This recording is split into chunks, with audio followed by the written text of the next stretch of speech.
السلام علیکم ورحمۃ اللہ وبرکاتہ۔ ان الحمد للہ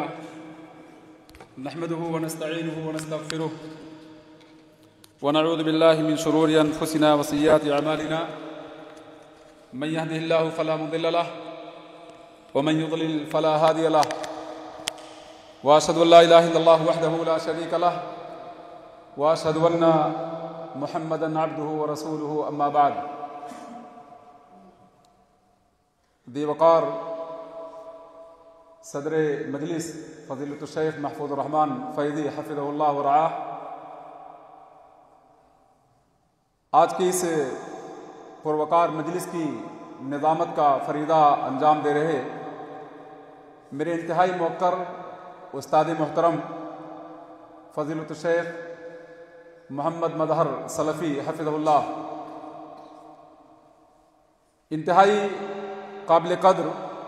جن کی میں طالب علمی کے زمانے سے بڑی عزت کرتا تھا، مستفید ہوتا تھا، فضیلۃ الشیخ شفیق احمد ندوی حفظہ اللہ، جناب اساتذہ کی فہرست میں عبد الرحمن حفظہ اللہ، شیخ الجامعہ، جامعہ کے دیگر تمام اساتذہ کرام، نو منتخب جامعہ کے ناظم اعلیٰ فضیلۃ الشیخ محمد احمد سلفی حفظہ اللہ، آج آپ کے بیچ کھڑا ہو کر مجھے بڑی خوشی ہوئی کہ میں اپنے مادر علمی جامعہ عالیہ عربیہ میں آپ کے بیچ حاضر ہو کر کچھ تاثرات آپ کے سامنے پیش کروں۔ آپ نے ابھی صدر اعلی مقام کے بارے میں سماعت کیا کہ اردو اور عربی زبان میں 40 سے زائد کتابیں آپ کی منظر عام پہ آ چکی ہیں، الحمدللہ، اللہ رب العالمین شرف قبولیت بخشے۔ عزیز طلبہ، میں آپ سے عرض کرنا چاہوں گا کہ آپ کے بیچ صدارت کی کرسی پر جلوہ افروز ایسا عالم دین ہے کہ اگر ایک جانب ہمارے استاد محترم نے کہا 3 واسطوں سے آپ ان کے شاگرد ہیں، تو اگر واسطہ شمار کیا جائے تو غالباً 5ویں واسطے سے یا 6 واسطے سے بھی آپ شاگرد ہونے کا شرف غالباً حاصل کر سکتے ہیں۔ آپ کی مشیخت میں ہم لوگ عالیہ میں پڑھتے تھے، لیکن بخاری کا درس ہو اور تفسیر کا درس ہو، دیگر دروس میں عالیہ کے طلبہ جو باذوق تھے وہ اس بات کی خواہش رکھتے تھے کہ فیض عام میں جا کر شیخ کے درس میں چپکے سے بیٹھ کر مستفید ہونے کی کوشش کریں۔ نظام اس کی اجازت نہیں دیتا تھا، لیکن پھر بھی کچھ جرات کچھ طلبہ کر لیا کرتے تھے۔ اس سے آپ اندازہ لگائیں کہ آپ کی تدریس کا عالم کیا تھا۔ طلبہ کے بیچ، فیض عام کے طلبہ کے بیچ نہیں بلکہ جتنی جامعات ہیں اپنی جماعت کے، ان تمام جامعات میں آپ کا وقار، آپ کی علمی شخصیت، آپ کا روب، آپ کی ہیبت مسلم تھی۔ کسی طالب کی یہ جرات نہیں تھی کہ اگر شیخ برآمدے میں کھڑے ہو جائیں آفس سے نکل کر، تو کوئی طالب ہاسٹل کے برآمدے میں نظر آ جائے یا ہاسٹل کے کمرے میں نظر آ جائے۔ یہ ہم لوگوں کے وقت کی بات تھی جب ہم لوگ یہاں مئو میں زیر تعلیم تھے۔ 1991 سے لے کر 1996 کا عرصہ میں نے یہاں گزارا عالیہ کی اس درسگاہ میں، اور آپ نے ابھی سماعت کیا کہ یہ 4تھی جگہ ہے جہاں عالیہ منتقل ہوا ہے۔ ظاہر ہے 157 سال کا عرصہ اس ادارے نے گزارا ہے، یعنی 1868 میں اس کی تاسیس عمل میں آئی، اور آج 2025 میں 157 سال کا عرصہ اس ادارے نے گزارا، الحمدللہ۔ اس کے مختلف شعبے مئو بھنجن کے مختلف محلوں میں الحمدللہ منقسم ہے، اور علمی کام الحمدللہ انجام پا رہا۔ بڑی خوشی ہوئی۔ ابھی آپ کے استاد محترم شیخ عطا الرحمن مدنی نے بتایا جامعہ کا تعارف پیش کرتے وقت کہ اس کی کتنی برانچز ہیں، کتنے شاخیں ہیں، اور لڑکیوں کے ادارے کتنے ہیں، اور عصری تعلیمی ادارے کتنے ہیں۔ اللہ سے میری دعا ہے کہ اللہ رب العالمین مزید ہمارے ذمہ داران کو توفیق دے، تعلیمی بیداری دے، اور تعلیمی بیداری کا ثبوت دیتے ہوئے وہ پورے شہر نہیں بلکہ شہر سے باہر نکل کر ادارہ ایسا قائم کریں جو عصر حاضر کے تقاضوں کو پورا کرتے ہوئے عقیدے کی ترویج کا حصہ اگر بنے تو سنت رسول صلی اللہ علیہ وسلم کی آبیاری اس کے ذریعے ہو۔ عزیز طلبہ، ابھی جناب جمال احمد اپن صاحب نے آپ کے سامنے بات کی کہ ہمارے طلبہ کو کم سے کم مقابلہ کرنا چاہیے، جواب دینا چاہیے۔ میں اس حوالے سے آپ کے سامنے بات کرنا چاہوں گا معذرت کے ساتھ صدر اجلاس سے، اور ہمارے اساتذہ کرام بیٹھے ہوئے ہیں، میں ان کے سامنے گفتگو کرتے ہوئے حقیقت یہ ہے کہ بہت سہما ہوا ہوں اور ڈرا ہوا ہوں، کیونکہ مجھے یاد ہے اپنے طالب علمی کا زمانہ کہ جب ہمارے اساتذہ بلاتے تھے تو ایک ہیبت سی ہوتی تھی کہ ان کے سامنے ہم لوگ کس طرح حاضر ہوں. اور اس کی چھوٹی سی میں مثال اعتراف کے طور پہ کہنا چاہوں گا کہ ہمارے استاد محترم نے مجھے فون کیا اور ان کا نمبر میرے پاس سیو نہیں تھا نام کے ساتھ، تو میں بہت سارے نمبرات جو فون آتے ہیں ان کو ریسیو نہیں کر پاتا ہوں، کچھ مشغولیات ہیں اور کچھ لاپرواہی بھی آپ کہہ سکتے ہیں. تو شیخ نے ایک میسج بھیجا مجھے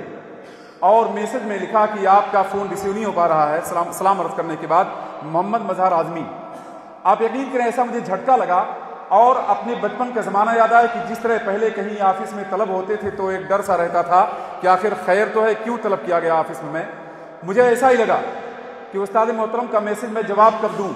موقع غنیمت سمجھا. اور جب مجھے اندازہ ہوا کہ شاید اس وقت ان کو فون کرنا مناسب ہوگا تو میں پہلے فون نہیں کر سکا، ان کو میں نے جواب لکھا اور جواب لکھنے کے بعد پھر میں نے ان سے گفتگو کرنے کی کوشش کی تھی.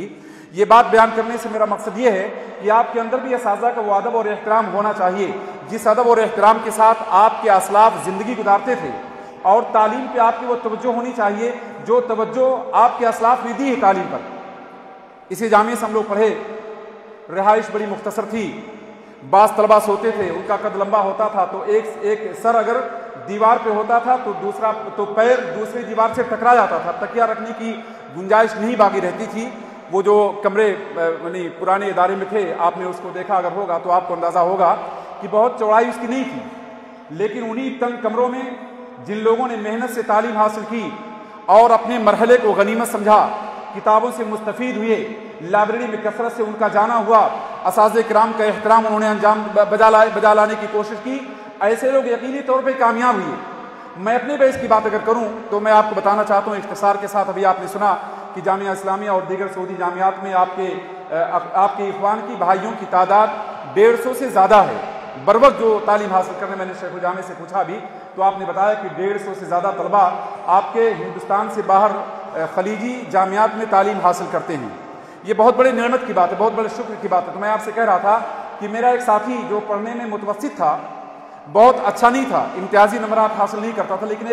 ایک تڑپ تھی، ایک لگن تھی، ایک ذوق تھا، ایک شوق تھا. اور اس نے کہا تھا کہ میں عزم کرتا ہوں کہ انشاءاللہ آپ لوگ کسی دوسری فیلڈ میں اگر کامیاب ہوں گے تو میں کسی اور فیلڈ میں اپنا نام نمایاں کرتے چھوڑوں گا. آج اللہ رب العالمین کا شکر احسان ہے، اس کے بارے میں بات ہوئی تو معلوم ہوا کہ برمنگم یونیورسٹی میں وہ پروفیسر ہے. یہ کسے معلوم تھا کہ ایک متوسط قسم کا طالب علم جو امتیازی نمبر کبھی نہیں حاصل کر سکا لیکن محنت کیا، مسلسل تگودو کی، کوشش کیا، عالیہ سے اٹھ کر گیا دلی میں اور وہاں اس نے بہت محنت کی. محنت کرتے کرتے بالآخر اسے اللہ رب العالمین نے کامیابی کی منزل تک پہنچایا اور اس وقت وہ ایک پروفیسر کے طور پہ جانا جاتا ہے اور جس نے سدھارتھ نگر ضلع میں ایک اچھا اسکول بھی قائم کیا ہے. میں بھی گھر سے نکلا جب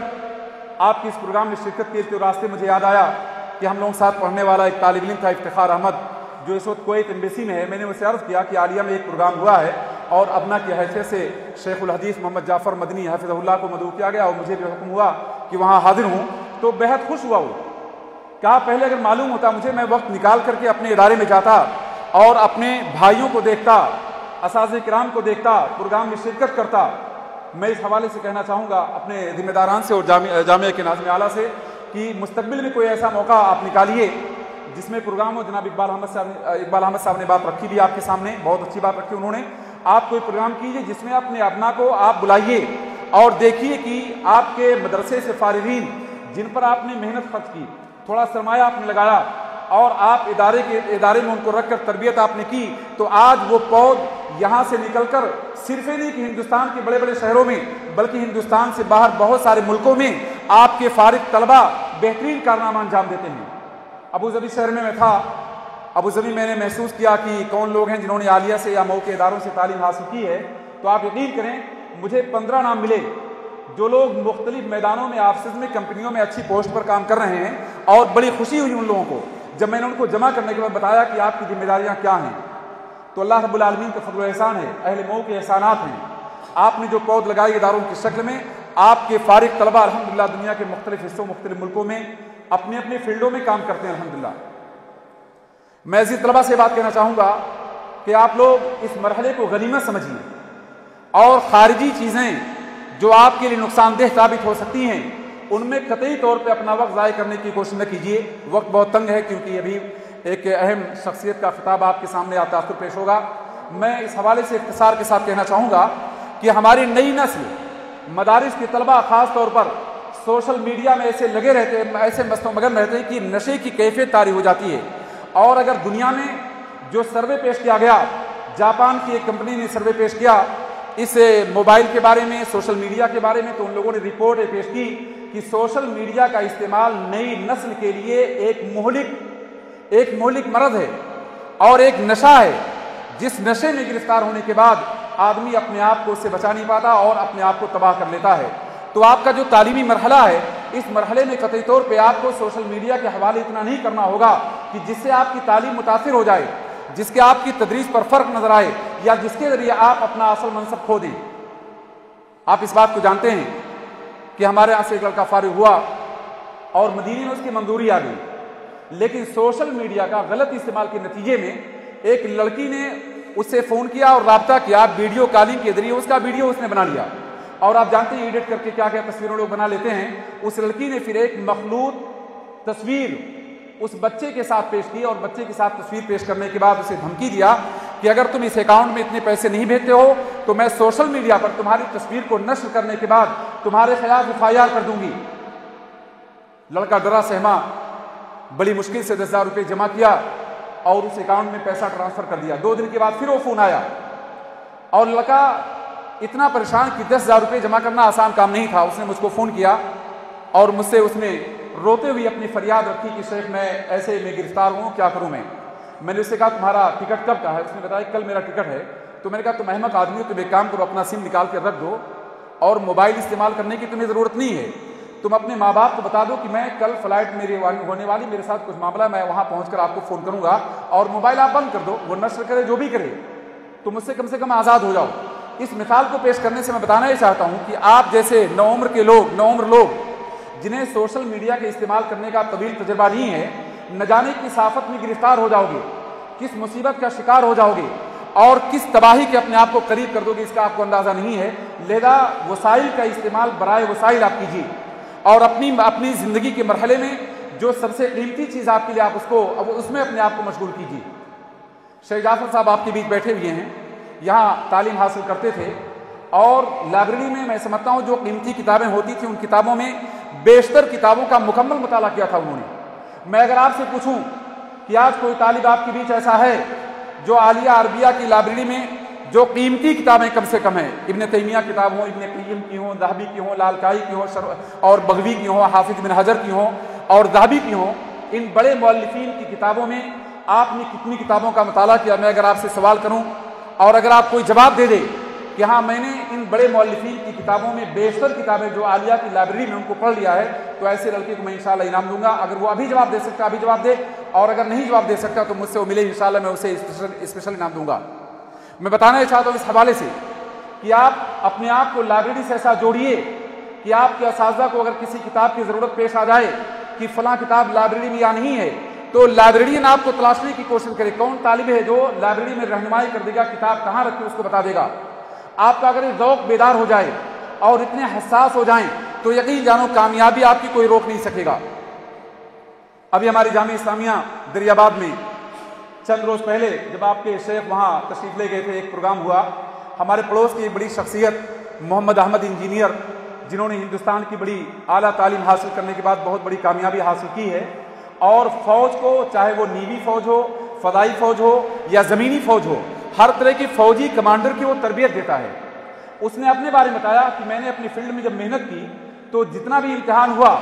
سارے امتحانات کو میں نے سب سے زیادہ نمبر لانے کی کوشش کی، اور اس نمبر لانے کا فائدہ ہوا کہ مجھے کسی بھی پوسٹ پر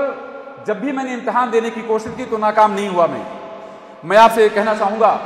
کہ آپ اپنے امتحان میں سب سے زیادہ نمبرات لانے کی کوشش کیجیے، تاکہ آپ کو کسی یونیورسٹی میں جانا ہو اور آپ کو کسی جامعہ میں جانا ہو تو یہ رکاوٹ آپ کے ذہن میں نہ ہو، یہ آپ کے اندر خوف نہ پیدا ہو کہ میں آخر انٹرنس کے ایگزام میں کیسے بیٹھوں گا، بلکہ پورے اعتماد کے ساتھ آپ کسی بھی امتحان میں بیٹھیے، یہ یقین ہو کہ آپ جس امتحان میں جائیں گے اس میں انشاءاللہ کامیاب ہو جائیں گے. اور اگر میں اللہ رب العالمین کے شکر کے طور پر اور انہیں اساتذہ کرام کے خدمات کے اعتراف کے طور پہ اپنی بات پیش کروں، مجھے معاف کیجیے گا، میں اپنی تعریف نہیں کرنا چاہتا، میں آپ کے حوصلے کے لیے بات کہنا چاہوں گا کہ شیخ محمد جعفر انور الحق کے منظوری کے بعد منظوری کا سلسلہ بند ہو گیا تھا۔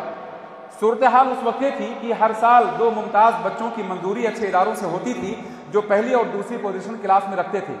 لیکن شیخ کی منظوری کے بعد منظوری کا مرحلہ سلسلہ عالیہ سے منقطع ہو گیا تھا۔ ناظم ابراہیم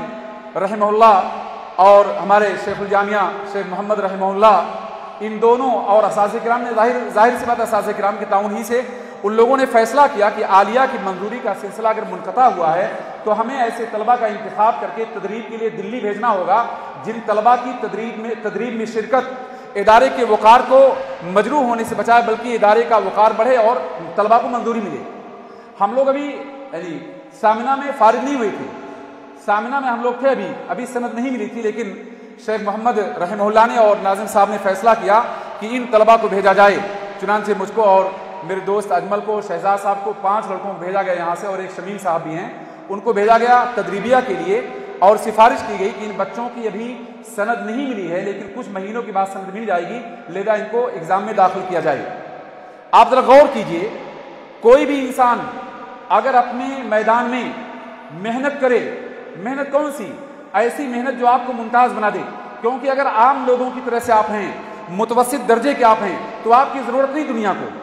آپ کی ضرورت دنیا کو ایسے وقت میں ہے جب آپ سب سے ممتاز بن جائیں، جب آپ اٹھ جائیں۔ کوئی بھی چیز جب اپنے معاشرے سے اٹھ جاتی ہے، اپنے ماحول سے اٹھ جاتی ہے تو اس کی اہمیت بڑھ جاتی ہے۔ ہم لوگ جب پڑھتے تھے تو مولانا مظہر صاحب حفظہ اللہ تدریس کے ساتھ ساتھ ہم لوگ بہت ساری چیزیں ان سے پوچھتے تھے، اور اتحاد فکریہ کے بارے میں، کبھی استشراق کے بارے میں، کبھی کمیونزم نظریات کے بارے میں، کبھی دوسری چیزوں کے بارے میں سوال کرتے تھے، اور بہت ہی تشفی بخش جواب ملتا تھا۔ بہت اس سے ہم لوگوں کو رہنمائی ملتی تھی کہ ہمیں کس طرح مطالعہ کرنا ہوگا اور کس طرح پڑھنا ہوگا۔ تو طلبہ کی اس دور میں، اس مرحلے میں سب سے بڑی ذمہ داری ہے کہ وہ اپنی کتابوں سے اور اپنی لائبریری سے، اپنے اساتذہ سے جڑے رہیں، اور یاد رکھو آپ کے مرحلے میں بہت ساری چیزوں کے جواب دینے کی ضرورت نہیں ہے، اور بہت سے ایسی چیزیں جو آپ کے لیے نقصان دہ ہوتی ہیں ان میں قطعی طور پہ اپنے آپ کو مشغول کرنے کی ضرورت نہیں ہے، کیونکہ خیر کا جو راستہ ہے بدرجہ عدم آپ کے اساتذہ کرام اس کو جانتے ہیں، اس کو سمجھتے ہیں۔ اگر ضرورت پیش آئے گی تو آپ کو اس کے لیے سب سے پہلے وہ آپ کی ترغیب کریں گے، آپ کو آمادہ کریں گے۔ تو آپ اساتذہ کرام کی رہنمائی ہمیشہ لینے کی کوشش کیجیے، کیونکہ بغیر رہنمائی کی کوئی بھی طالب علم حقیقت اور ہدایت تک نہیں پہنچ سکتا، ہدایت پر گامزن نہیں رہ سکتا ہے۔ تو عزیز طلبہ، میں صرف یہ کہنا چاہوں گا کہ آپ اپنے مقام کو پہچانیے، اپنے مرحلے کو پہچانیے، اور آپ کا جو امتیاز قائم ہو، آپ کا جو تشخص قائم ہو، وہ اسلامی شعار کی روشنی میں ہو۔ مجھے آپ معاف کریں، مغرب کی نماز میں میرے سامنے ایک طالب علم تھا، اس نے ایک جرسی پہن رکھی تھی جس جرسی پر لکھا ہوا تھا برتھ ڈے اور کرسمس ڈے۔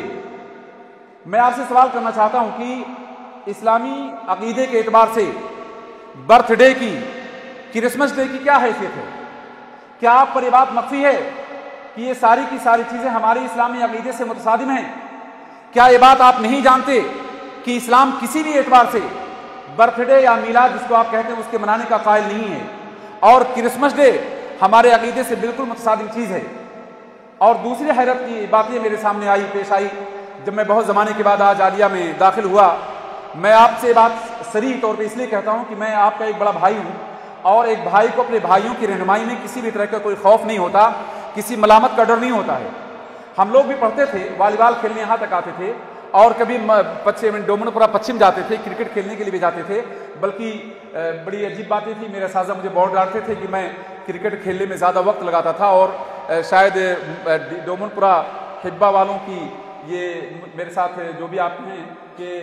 ضلعی ٹیم جو یہاں رجسٹرڈ ہوئی تھی اس کا بھی میں پلیئر بن گیا تھا۔ یہ بات ہمارے اساتذہ نہیں جانتے تھے، لیکن بہرحال چپکے سے ہم لوگوں نے اس میں بھی تھوڑی کوشش کی تھی، حماقت اس وقت کی۔ آج محسوس ہوتا ہے کہ وہ وقت شاید کاش کی ضائع نہ کیا گیا ہوتا تو کچھ فائدہ اور ملتا ہمیں۔ لیکن بہرحال میں کہنا چاہ رہا تھا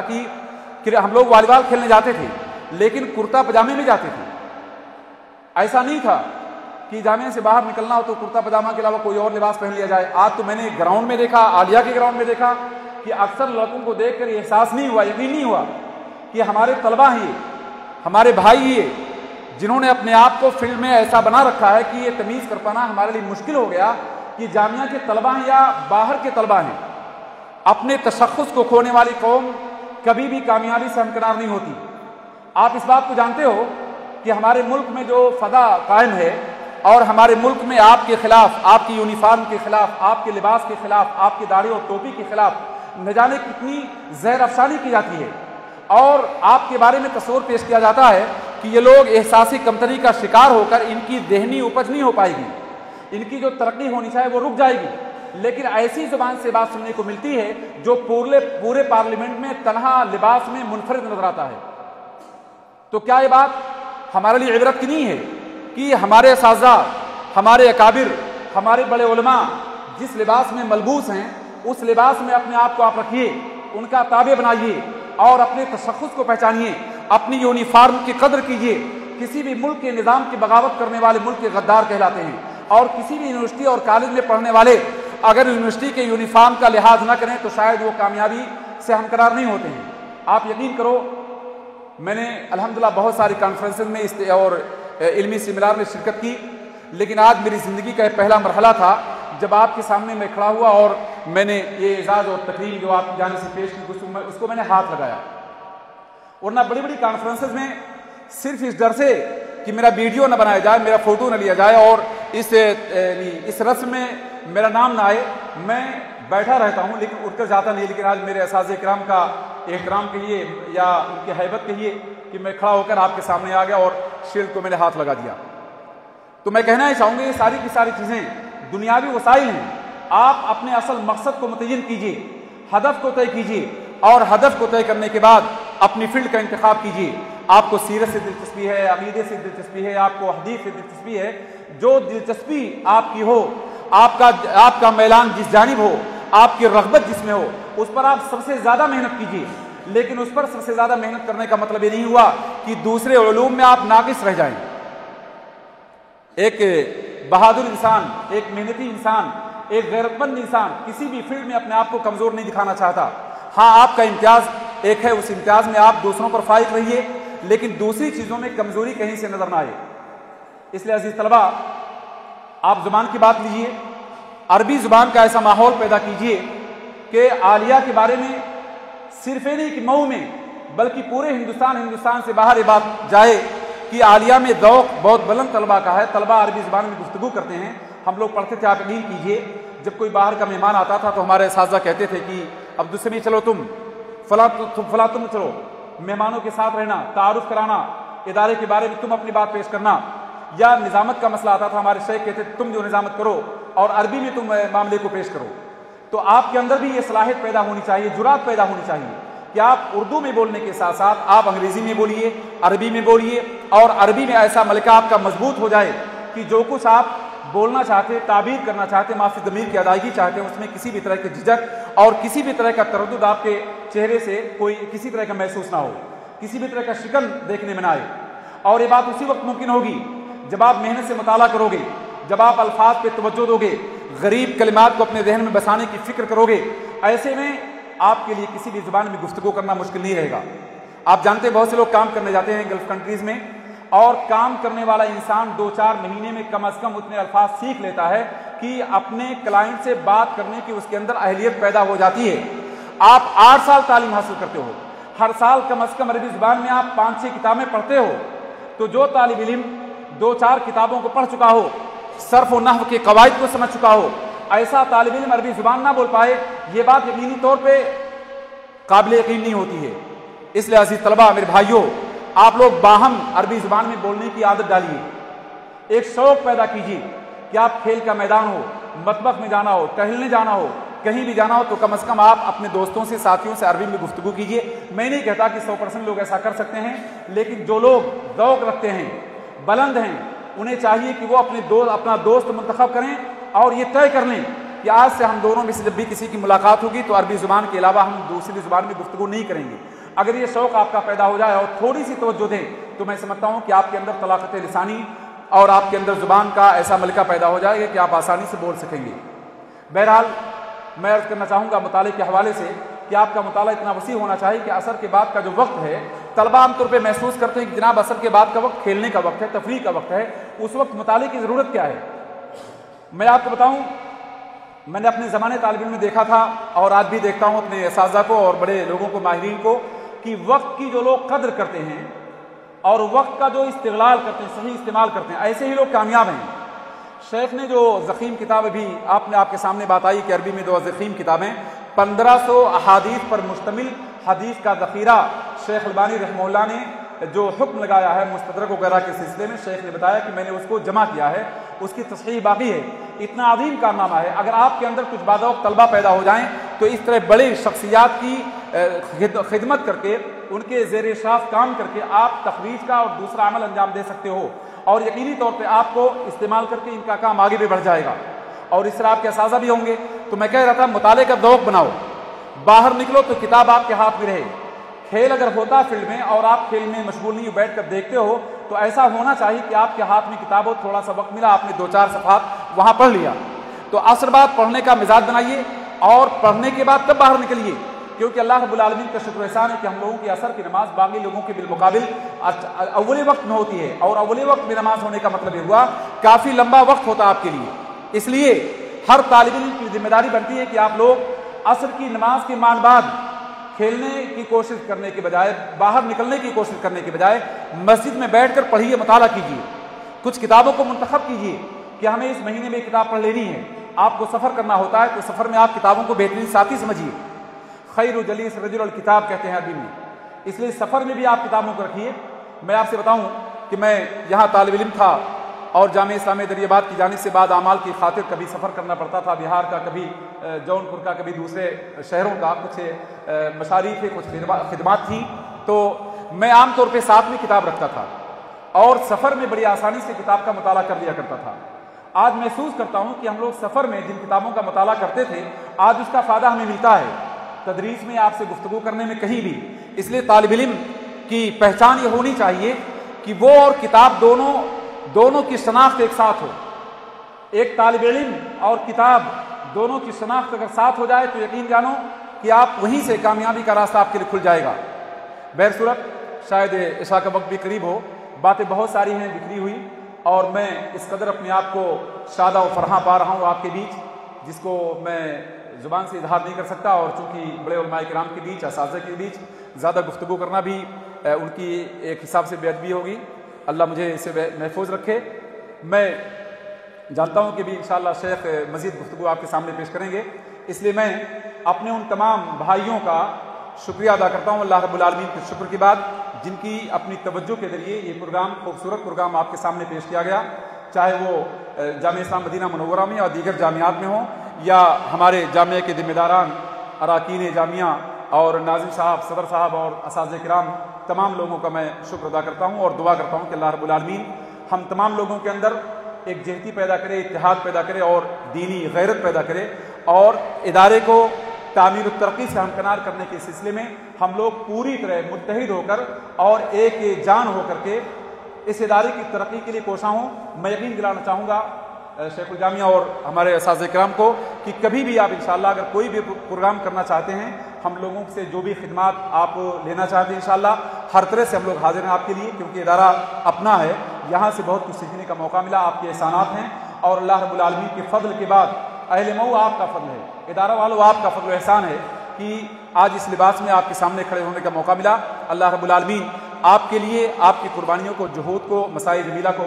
قبول فرمائے۔ ہمارے بہت سارے اساتذہ کرام جو اس وقت نہیں ہیں، اللہ ان پر رحم کرے، جو زندہ اللہ ان کو صحت اور عافیت سے نوازے اور ان کو خدمات کی توفیق دے۔ بہرصورت تمام لوگوں کے شکریہ کے ساتھ میں آپ سے رخصت ہونا چاہوں گا۔ اگر میری گفتگو میں